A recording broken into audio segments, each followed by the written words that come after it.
What's going on, dudes and dudettes? Want to get through some more Duke basketball and USC basketball recruiting updates before some of the more games get played this weekend. There's more news piled up. So when it comes to on-threes or rivals rankings of the men's side, top 25, Duke is number 7 and USC is number 8. USC might just stay there. I don't think they're going after anybody else, but we'll see. But Duke has a chance to move up, and they got a big-time guy this last Friday and a top 3 overall player in Cam Williams, who's a 5-star power forward, committing to Duke, which is great.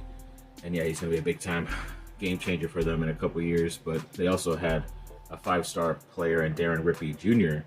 in the 2026 class who cut his list down to 5, and Duke made that list, and he's a 6'2", number 5 overall recruit. So yeah, like I said, if they get this guy as well, they could jump up. They're also in the running for a handful of other guys, just in case some of this Duke team ends up leaving next year. Then they have refreshments or reserves coming in for them next year.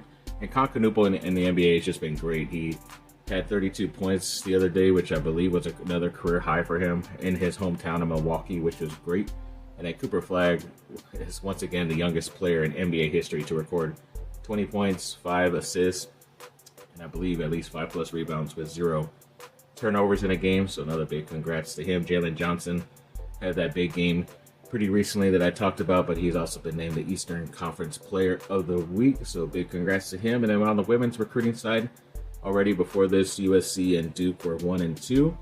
So that was pretty good to see before. But when it comes to the signings officially, yes, USC did get Sanaya Hall to officially sign and Satya Fagan to officially sign from Australia too. And it kind of seems like that's going to be their only recruiting class right now, and it's still the number 1 class, which is pretty crazy in my opinion. So we'll see if they end up adding a little bit more later in the year or next year, early next year. And then when it comes to one of the number 1 player actually in the 2027 class, she recently visited USC, and it looks like she had a great time getting pictures with Juju and Kennedy Smith and everybody. And yeah, that could be technically the 4th straight number 1 player coming to USC, which would be insane, but I would definitely be looking forward to that team in the near future. And then the Duke women's team did get a victory on the road against Liberty, 71-57.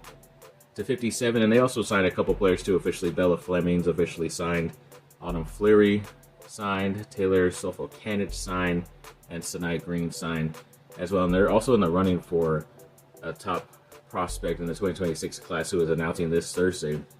And Duke made her final 6 or 7 list, whatever it is, in Addison Bjorn. So hopefully they can get her. I know she has a lot of top teams on her list that might be sticking up there in Connecticut, who's one of those top schools on her list, but hopefully Duke is in the running for her as well.